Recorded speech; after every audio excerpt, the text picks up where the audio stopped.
Welcome to Unite Planet, and we're in the kitchen of Revelation, as We are. as Andrew kind of mentioned, and it's that christened, hasn't he? He's christened. We're joined today by Micheal Feeley. Hello. Thank you for coming along, Micheal. We're going to discuss, I think today, the Egyptian codes, the pyramid codes, and Stonehenge. And you've got a new book out, haven't you, soon? Is that correct? It should be out, touchwood, next week. Yeah, it's in the printers at the moment, so right, that should be out next week. We'll put links onto, to help promote the book. So thank you. Definitely. So if you start off with this little background of yourself and how you got into this kind of research and that led you into discovering the codes and find the codes of the Egyptian pyramids and then Stonehenge. So hand it over to you. A little bit about my background. I was a frontline police officer in the UK's two largest cities for 17 years. And I was dealing with emergency response calls and non-emergency response calls, investigating different levels of crime, from the very basic to sometimes being the first on scene at a murder, and you would have to sort of initially investigate it and coordinate everything. What that did for me was turn me into a trained investigator. It turned me into an expert witness in court. And it sort of made me able to spot evidence and piece evidence together, where lots of people may not be able to see some of the things that I've seen. So that was for 17 years. Probably from about 2008 onwards, I began to see lots and lots of UFOs and have lots and lots of paranormal activity around me, and the wife, who was a police officer as well. And we'd see lots and lots of things in the sky, dimensional gateways opening up, UFOs in broad daylight, massive cigar-shaped above our 3 massive cigar-shaped UFOs in our hometown. On one bright Saturday afternoon, we'd see, I've seen 2 dimensional gateways open. One of them was a wormhole in the sky. They just sort of streaked across the sky, and a craft emanated from outside of it. And then the craft shot across the sky slowly. The wormhole just fizzled out, and then the craft carried on and then just fizzled out as well. The second one, we were in dense forestry, just walking. And we could feel a lot of activity around us, and we felt we were being followed. There was a lot of things around us. So I just asked a friend who was with to take a picture of the area, and there was lots and lots of orbs, massive orbs that we think were following us. And we call this actually our Rendlesham Forest, because all of a sudden it was pitch black. You couldn't actually see 2 feet in front of you in the middle of the forest. And all of a sudden there was this beautiful pure white light that appeared in the trees, and it was completely silent, but it was that bright. You couldn't actually look straight into it, you turned the eyes to look into it. And it spanned from the ground level about 30 feet up, probably about 20 or 30 feet wide. And the wife's camera phone actually took a picture of it by itself. She got the phone in her hand and it just took it by itself. And when we actually looked back at the picture, we could see lots and lots of purples and pinks and whites, which we couldn't actually see with the naked eye. It was too hard to look into. And the orbs that we'd taken the pictures of following us, you could actually see going into the gateway. So there's some kind of dimensional gateway going on. One evening we were involved in a potential UFO landing. We were on night shift, and the first call of the night we went to an intruder alarm. But as we looked up at the sky, there was 2 almost like shooting stars, but we were actually travelling in tandem, literally about the same speed as shooting stars across the sky. And it just felt like a strange type of evening, like we weren't in control. And there was some kind of eerie energy going on. Well, that evening we'd had sort of 9 underground explosions, manhole covers shooting up in the sky, which the electricity board says was just out of the question. That they'd have 1 at best. On this evening there was 9 of them. And street lights were going out. We were getting calls that there were intruders and silhouettes in people's gardens. When we got there was nothing there. We were literally standing there, and the caller would call again and say, they're still there. They weren't. There was no one there. So they're obviously tuning into something that we couldn't see. And this was happening over a wide range of area. The same sort of area where all the lights had actually gone out, the street lights had gone out. There was a sort of an incident where, after we both left the police force in 2009, we actually relived the murder of a Victorian teenager who was murdered by her stepfather in 1850. And we've been actually asked to investigate that murder for her. We tried, but we had no date at that particular time, so we went back sort of probably post Second World War, but it wasn't really far enough. And on the 9th of February 2009, which was the 159th anniversary of this incident, we went to the mother's-in-law's house because we were being kicked out of our own house with things happening. We'd had windows smashing in the house, radiators were going off. That evening I'd felt something try to possess my body. However, I could actually feel a partial possession and then sort of managed to fight that one off. And it was so severe that we had to leave the house. Okay. About 3:30 in the morning, I can actually remember being taken back to what I would describe as an old sort of wooden bedroom. And I was lying in a bed. And directly in front of me, about 8 feet in front of me, I could see a window with blue curtains. And in the right-hand corner, there was a creaky wooden door. And that wooden door opened, and the wind off that moved the curtains. And at that point, I heard the voice of a young girl say, "He's here." And I didn't recognise this girl at all. And from that point on, I just completely blacked out. But the wife looked across and said I was absolutely screaming as if I was being attacked. But as I came round and I looked across at her, she was the one who was screaming as if she was being attacked. So it was almost like a parallel incident. Yeah. But none of us can actually remember it happening in ourselves. Can I remember it happening in our partners? Yeah. We'd already sought the help of a medium. The same medium who told us that this girl wanted us to investigate her death, and she was going to come round the next morning. When we got to her house, she basically said that she'd been kicked out of her house as well. She'd been sort of dealing with mediumship and spirits for a long time, and this is the first time she'd been kicked out of her house. She'd had a washing machine lift up off the floor.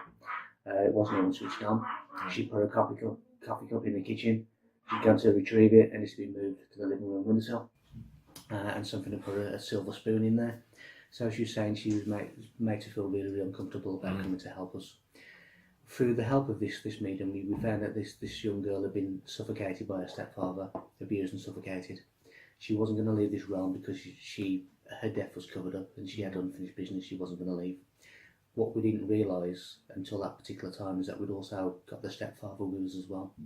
So in the spirit world around us, we'd got the victim and the assailant, and he was the one who was smashing 6-foot windows in our house and doing all these kind of things to prevent us from looking into this girl's murder. Wow. Suffice to say, she was taken wherever she needed to go, and before she left she said, "Thank you and I'm sorry, and my favourite colours are pink and lilac," which seemed a strange thing to say. But that became quite clear a couple of days later when we got home, and there was actually a pink and lilac flower sitting in the house for us, which wasn't ours. It wasn't there before we left. So we think she'd come back and give us some kind of sign. Wow. He was a nasty piece of work, and the medium had quite difficulty get rid of him. And it actually made her physically ill for a long time after that. So she really had a fight to send him on to wherever that was. That really what I call my awakening. And it was a harsh awakening, even though we'd seen UFOs and different paranormal things. To actually relive a murder from Victorian times was a harsh awakening. And I couldn't actually sleep with the lights off for 6 months after that. Right. It wasn't the fear that it was going to happen again, it was the fear that it might happen again. It was the fear that what if it was to happen again, because it really, really sort of shook us at, completely shook us at our roots. From that point on, it became a bit more pleasant. We continued to see UFOs, we continued to see what people would deem as angelic beings, which I think are electromagnetic forces. And they would enter our living room and literally, it's almost like a controlled explosion. And then we'd see different coloured orbs just floating in the air and morphing into different shapes. And they would sort of leave. But from that point on, in 2009 as well, I was kept getting shown a golden key in my mind's eye. And I didn't understand what that particularly meant. But I subsequently found out, having researched it, it was actually the Gnostic key of knowledge and wisdom. And they believed that knowledge was a privilege rather than a right. And it was only worthiness that enabled people to come into sort of sacred and secret knowledge. And they had a principle that only the eyes that can see and the ears that can hear will come into this kind of sacred, esoteric knowledge. So I also continue to see the number 22 even to this day. And the number 22 again is Gnostic, secret Gnostic information. So for some reason it's come to me for a reason. As I was writing about it, so in 2010, the wife and I was discussing maybe wanting to go on holiday, and we was both getting a real strong urge to go to Egypt, and we didn't. We knew it was going to be more than just a holiday. It was going to be a working holiday. About a week before we actually went, it was all booked up, and before we went, we had a strange email from a psychic medium from Scotland who we didn't know. And she Just a random just a random. She'd introduced herself previously, but it was. She basically said that she got a message for her from a spiritual council, and she said that a spiritual council was a hierarchy of archangels and different sort of entities. Right. And the email just read, regarding your trip to Egypt, you need to look past the tourism. You need to understand her, learn her about her, and then teach about her. And it meant nothing. It confirmed that we were going to be there for more than just a holiday. But that message didn't mean anything at all. 7 years later, when I was visited by a pharaoh from Egypt, one evening I was just walking down a set of stairs and I heard this strange whoosh sound. And as I looked round to my left, there was an Egyptian pharaoh walking alongside me. But at the same time that I could see him from the left, I could see him straight on frontal. I could also see him as if he was looking through my eyes. So it was also a multi-dimensional sort of view of this pharaoh. It probably lasted less than a minute and he didn't actually say anything. Just before that, I was also visited by a scarab beetle that just manifested out of the wall in my house. And also, literally seconds before that, I looked down at my feet and there was a serpent of pure light scurrying away from my feet across the floor. So there's all these Egyptian things going on. When I was sort of looking into the pyramids, and a lot of it, as again to remember, when you look at harmonics, and especially harmonics within the King's Chamber of the pyramid, it was at 8 hertz. 8 hertz is the frequency that syncs both hemispheres of the brain, and it gives the brain the full potential, and it also sort of tunes you in with universal knowledge. And I think a lot of this information that has come to me that way, because I've been tuning into it. A lot of it I will be sitting there, and I can actually give you the exact moment when information is actually prodded into my head, and it's literally, you can actually feel it being put in, and it comes as an idea, which then grows into a theory, which then grows into a research fact, as far as I can see. So I can tell you why the pyramids were built. I can tell you what they replicate. I can have a good guess at how they were built. There's 2 lines of thought on who built them. You've obviously got the ancient alien theory, but you've also got the aspect of the syncing of the hemispheres of the brain as well, which was tuning them into this universal knowledge. Because the Egyptians, as did a lot of the ancient cultures, they had an advanced knowledge of DNA, they have an advanced knowledge of harmonics, they have advanced knowledge of the universe, and they were able to extract information from their own genetics. So they were quite an advanced race. Where they got this information from, it's either going to be an alien or it's going to be tuned into the universal knowledge. The pyramids themselves, I found what I call an ancient code, and that ancient code for me is a blueprint that spans across the ancient world, and it spans from Egypt, it goes all the way through Stonehenge, it goes through to the Anunnaki Sumerian scrolls, it goes all the way through to the true esoteric Bible, it goes all the way through to Norse Odin legend, even to Santa Claus and King Arthur. It goes all the way through all these legends, because they're all telling you the same message, and that's why it's a code, and that message is enlightened consciousness. And if you look at the pyramid shape, the pyramid shape is actually the model of consciousness. So because we have, inside our brain we have what's called pyramidal neurons, and the pyramidal neurons deal with advanced cognitive functions, and that is all to do with enlightenment and consciousness and knowledge in the brain. When you look at water, just at the point of freezing, water will link together and spin in the shape of a tetrahedron, which is a pyramid, and at that stage it will become conscious, it will develop its own consciousness.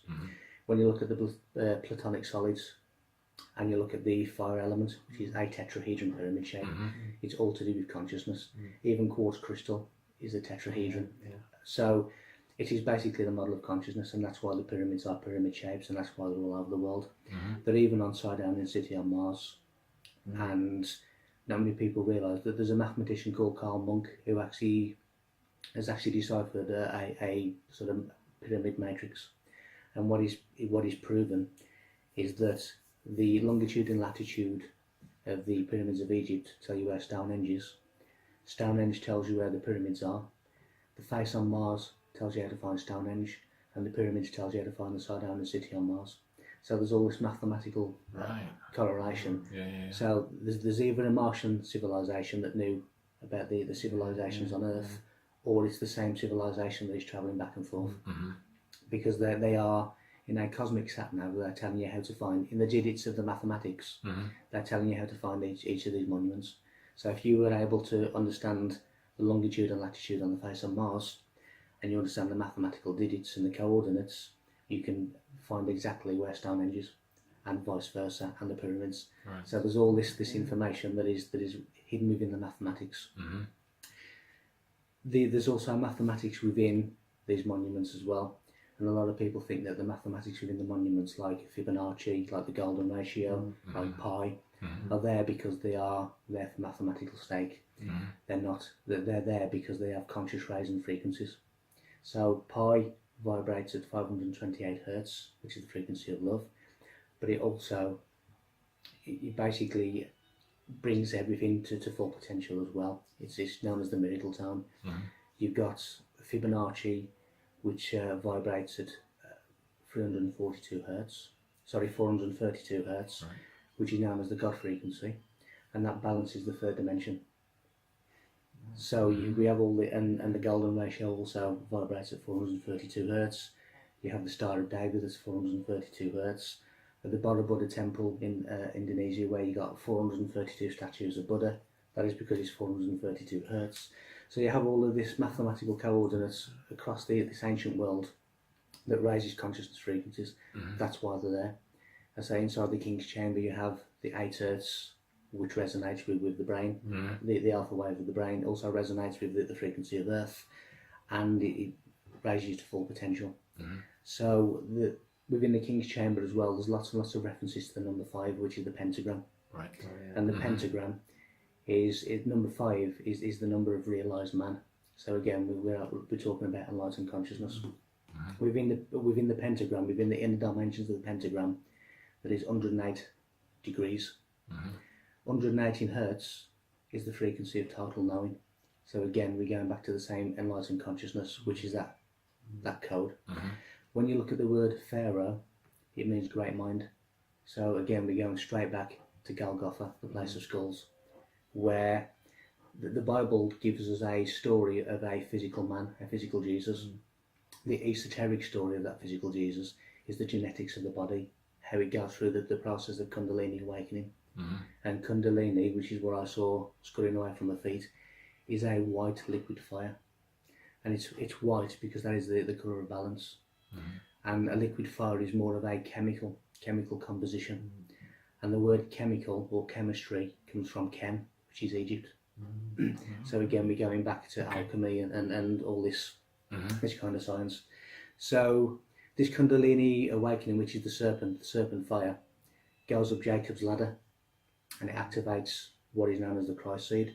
And the story of the eternal Christ, we have a heavenly Christ, which is post-resurrection, which is the sun and the signs of the zodiac, and we then get to astronomy. But the earthly Jesus, the physical Jesus, is basically male sperm. And sperm means seed, and saviour means he who sows the seed. And what happens at the age of puberty in males, aged around about 12, which is when the Bible says Jesus began his father's work, we have this Christ seed, the Christos seed, which means to oil, to anoint. He's the anointed one. So this Christ seed is born or is connected to the solar plexus. The solar plexus is known as Bethlehem. So we have this sperm, this Christ seed, the anointed one that is anointed by semen, oiled by semen, that is born in Bethlehem. Inside the solar plexus you have a thimble-sized depression known as the manger. So the Christ seed is born in a manger in Bethlehem. And we have either side of the manger, we have the Ida and Pingala nerves, which are Mary and Joseph. The Ida nerve is the lunar nerve. Mary means water, and the moon obviously has connections to water. So we have Jesus is then baptised in the River Jordan, which means to descend, to flow downwards. That is the spinal fluid that contains salt. Salt is our salvation. So we have this Kundalini awakening then goes through the lower chakras, which are Sodom and Gomorrah, and destroys them by fire. So Sodom and Gomorrah are destroyed by fire. And this Kundalini awakening goes up the spine, which is Jacob's ladder, and he takes the Christ seed and he goes through to Golgotha, the place of skulls. And the Greeks have called the optic chasism, which is round about there in the brain, the cross. So the Christ seed is crucified on the cross, the optic chasism. And to crucify means to subdue one's appetite, which is celibacy. Because celibacy and the retention of sexual sublimation, which is the retention of sexual energy, celibacy, helps this Christ seed to rise. So it gets crucified on the cross, and then it goes in the tomb, the cerebellum, for 3 days. It takes the subconsciousness 3 days to cleanse itself in order to ascend to God. That's why Jesus was in the tomb. Christ seed was in the tomb for 3 days. It then comes out of the tomb, witnessed by Mary Magdalene, who will discuss that in a moment. But it then goes through to the pineal gland, to the third eye system, the endocrine system, where it is resurrected. And resurrection basically means to use again. So the body is refining and using the sexual energy again.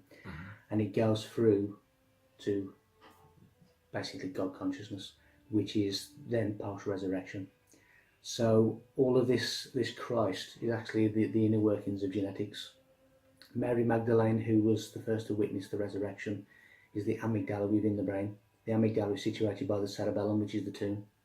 And the amygdala in the brain deals with many things, but also deals with libido, which is sexual appetite. So that's why Mary Magdalene is a prostitute in some circles, because it's the amygdala within the brain. So we have all of these things that are happening in the body, which is actually the Christ, Jesus. So Jesus was never a singular man. Jesus is every one of us, because it relates to the atomic structure of the human body. And when we go back to the pyramids and we look, I've actually drawn a map overlay of the human head facing north over the Great Pyramid. And it faces north because the pineal gland is known as the North Gate. And inside the brain we have what's called an endocrine system, which is the 3 master glands of the third eye system, which just happens to vibrate at 144 hertz. And then we have the 144,000 casing stones and 144 means light. So again, it's connected to vibration and consciousness. And if you look where the pineal gland is situated, which is one of the master glands, it is where the king's chamber is situated. When you look at where the pituitary gland is situated, it is where the queen's chamber is. And when you look at the thalamus, that is relating to the sun, and that's in sort of in between the two. So we have the 3 main gods of Osiris, Isis, and Horus, which are the 3 master glands of the human endocrine system. Endocrine means secretion within, and it secretes a brown and white secretion, which is the land of milk and honey. So we have all of this endocrine, and that's where we also get the word secret. So it is a big secret that this is happening inside us. This is our Christ consciousness, our awakening.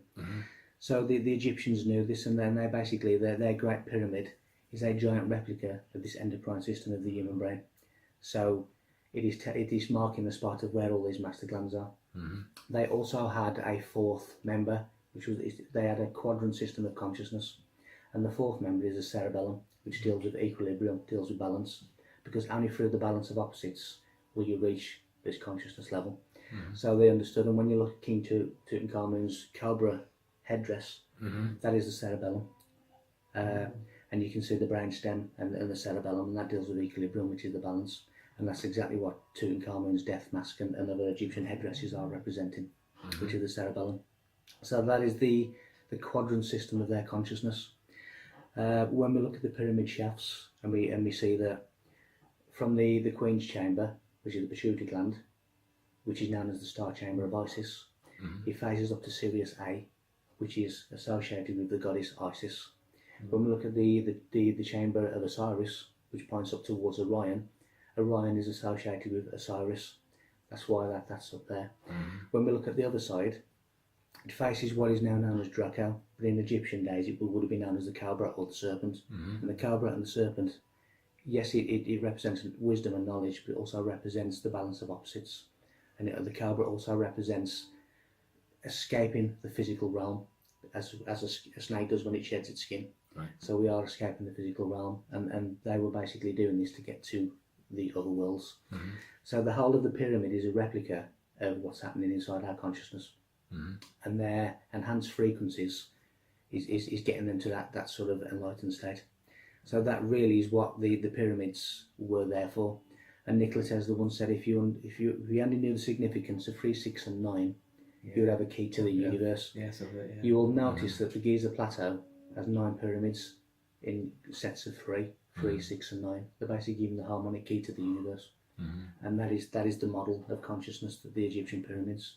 When we move over to Stonehenge and we look at the concentric circle, which was known as a primary halo, what they were doing with the Presley bluestones of Stonehenge. Presley bluestones have 7 bands of energy, and those 7 bands of energy connect to the 7 chakras of the human body and balance them and tune them. So what they were doing was harnessing Earth's Kundalini energy, which was coming up through their vessel, balanced vessel, and raising their Christ consciousness. So again, it was a consciousness sort of effort from Stonehenge. So again, it's the same ancient code.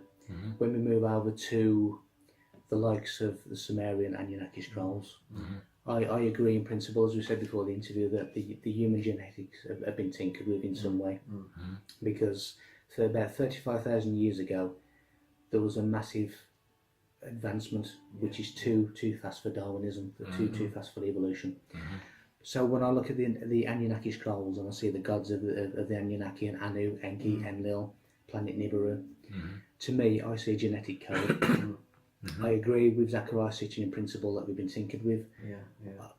I've seen extraterrestrial beings, I know they're here, I've seen their craft, I've seen them.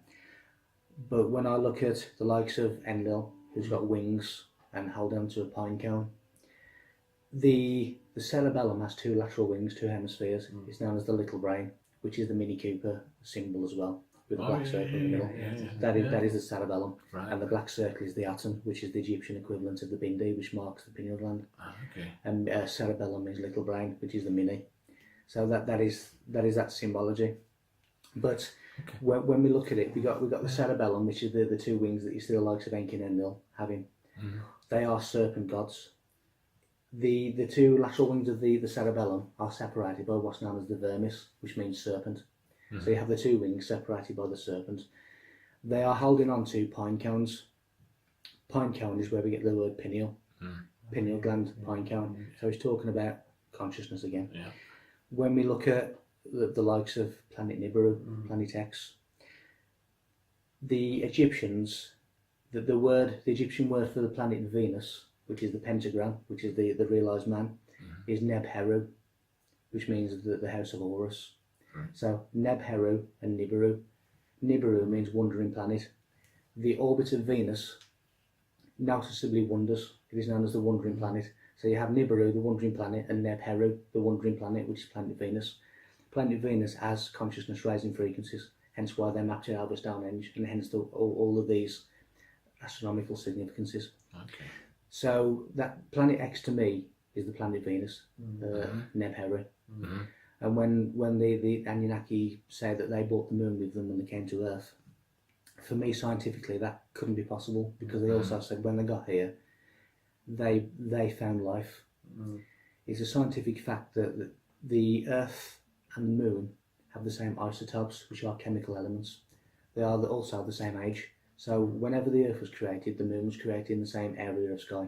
So they couldn't have brought it with it. The moon keeps Earth at 23.5 degree tilt. It's a planetary stabiliser, and it's that tilt that gives us the 4 seasons, gives us a liquid instead of a solid water, and it also makes this planet at an inhabitable warmth. That's because of the moon. So without the sun, we wouldn't be here. Without the moon, we wouldn't be here. The 2 great luminaries of the sky. So the Anunnaki could not have brought the moon with them on the basis of that science. The word Anu means the ultimate physical atom of creation. So again, we're looking at Adam and Eve, the atom, and ionic bonding, extracting electrons from the atom, which becomes Eve. So we're talking about genetics through there as well. And it's the same with Santa Claus, which is the holy colostrum in the North Pole, in the head. The holy colostrum in the brain creates consciousness. And it basically, the story of Santa Claus, it goes through the nigra substantia, the black substance, the coal, which deals with reward. And as the Santa Claus coming through the body, again, it's the same sort of principle, that it's all about consciousness. Odin, in Norse myth, he gave up an eye in exchange for knowledge. So he got one eye, that's the pineal gland, which is the single eye. So again, it's talking about consciousness and consciousness rising. King Arthur, when King Arthur was with Excalibur at the stone, and how he could actually remove the sword. The sword is symbolic of impenetrable knowledge, And Excalibur means Excalibur Libertarius, which means liberated from the stone. The stone is the foundation stone, which is the pineal gland. So only the chosen, in this case King Arthur, could extract the knowledge from the pineal gland. It is the forbidden fruit, it is the tree of knowledge in the Garden of Eden. The Garden of Eden is the human body.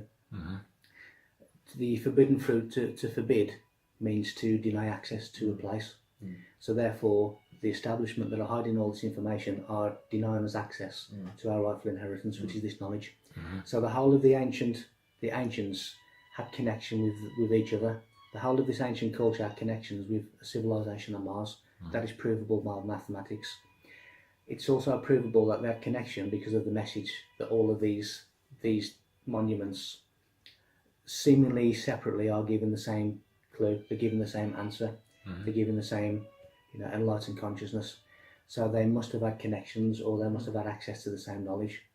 So that's really where it's taken me. It's taken me into the advanced sort of mathematics of the universe and these monuments. And it's also taken me to information as to why these monuments are actually here and what they represent. So that really, in a nutshell, is from 2009 to the present day, to 2018. So in a relatively short time, this mediumistic sort of message that happened in 2010 is now becoming really, really true. And it took 7 years for that information to be realised. Is the people on Earth today, that like the ones who run this planet, behind the closed door, we don't know, will they know? Will they know the full knowledge of this? Will they know all the? Have they got this knowledge fully, or is it just some of them got bits of here, some got bits of there? Are all the people who are they all? Would you say they all got this knowledge and they're purposely keeping us from this by? I don't know, are they keeping us on a frequency that we can't access it purposely? Because we see, don't we, all the time. The psychological operations are happening to us all the time. It can be very subtle, and it can be sometimes obvious. Yeah. And it's everywhere you look. When you start to become a bit more aware of it, you see it all the time, don't you? Definitely. Oh yeah, I am all the definitely. time. Yeah. But most. They're too busy with Yeah, exactly. Correct. Yeah. Here's a big question. How do we break through that? Yes, the establishment that have created these religions to keep us away from the truth, the establishment that are calling themselves Illuminati, the enlightened ones. Yes. A lot of this comes from the ancient mystery schools of Egypt. Right. Yeah. And we have the likes of the serpent priests of Osiris, which were known as the Jedi, who later became the Druids. And Druid means out knowledge. Then we have the Conservative Party logo. Yeah. So this is where it all ties in. It is connection. Within the House of Commons, you have the Hoshen, which is, if you look at the green seats, you'll see like a portcullis. And that is the breastplate of the serpent priests of Osiris, who are the Druids, the Jedi. There's all these things. When you look at American culture, even the White House, the Oval Office, the hot dog, the Declaration of Independence in Philadelphia, it all relates to Egypt. When you look at the House of Commons, it relates to Egypt. When you look at the River Thames, it relates to Egypt. When you look at all of these things, it relates to Egypt. All American presidents, bar one, were related to the pharaohs of Egypt. They're related to to European royalty and British royalty. The red carpet of the Oscars is the royal bloodline. The Oscar statue is a Knights Templar, who are the modern day Illuminati. So it is all connected, and they know this. And it just so happens that Freemasonry, the highest level of Freemason that we know of, is 33 degrees. 33 degrees, 33 hertz is the frequency of Christ consciousness. There are 33 vertebrae of the human spine, and when you get to that, you get to the 33 degrees of Masonry. It just so happens that 33 hertz is also the frequency that syncs sacred geometry, and then you have the big G within the Masonic temples. Right. Okay. It's all connected, and Jesus died aged 33. So all of these things are esoteric, hidden. So most people never ever. All they ever do is just follow the diversion signs. Yes. If you imagine that all of these religions, all of these belief systems, come from a bark of truth, which is Gnostic knowledge. All of the branches are a fraudulent system of distraction. And that is where you get all of these religious cults and all these other things. So there is a hierarchy that know all this. And of course, it's purposely laid down so we are distracted. We do go down. Oh, yeah. Of course, you know. Definitely. And the distractions are so much as well. Oh, this, nowadays especially, it's even worse. Is they've doubled it in my opinion. You know, but like I say, the connections with everything, even like the Oscar, you know, it's if you know, I suppose you know what you're looking for, you must see it all the time, you know. So in my mind, you know, you think that this ain't coincidence, you know. You very quickly think this is not coincidence, no, and then you can look really good. yeah, exactly. Yeah. And of course, the Druids, the Jedi, they used to make magic wands from the wood of the holly tree, which became the magic of Hollywood. So even that is all connected as well. And to get to the Oscars, you go through Ishtar Gate. Ishtar is Isis, who is the Egyptian goddess of motherhood. Mason comes from mother's son, Sirius A, Mars son. So it is all intrinsically linked. But people see at least 1,000 of these symbols each day, but don't recognise even one of them because they're too distracted or they don't understand what they mean.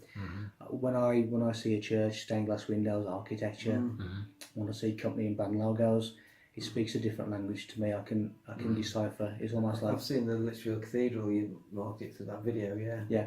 Well, I've been there and I think, I remember seeing that. The Lichfield Cathedral. Again, if you put the map overlay over the city of Lichfield, the certain parts of inside Lichfield Cathedral that marry up with the endocrine system of the brain as well. So that is how that's connected to the pyramids of Egypt. So all of these churches, and the church is basically the moon because it reflects the light of the sun, the light of the Christ. So in astronomical terms, the church is the moon.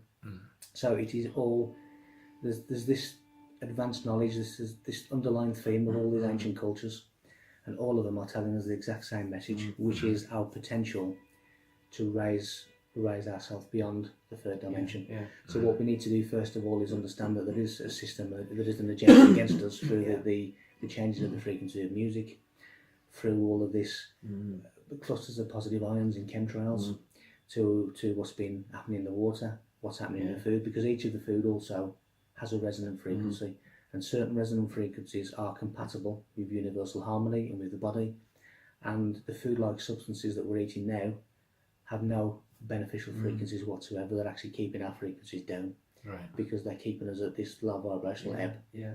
By doing that, we're basically down and out. We are controlled, we are divided, we are conquered. And if people start to realise there's an agenda against them and start raising, there's no point trying to take them on and try to fight them because they're ready for that. You know, the last place you want to see a boxer is in a boxing ring. You do not want to fight them on their territory. What you want to do is raise yourself so you're too high for them to actually get hold of you, because they're not compatible with that kind of vibration, and that's why they do everything they can to keep us down here.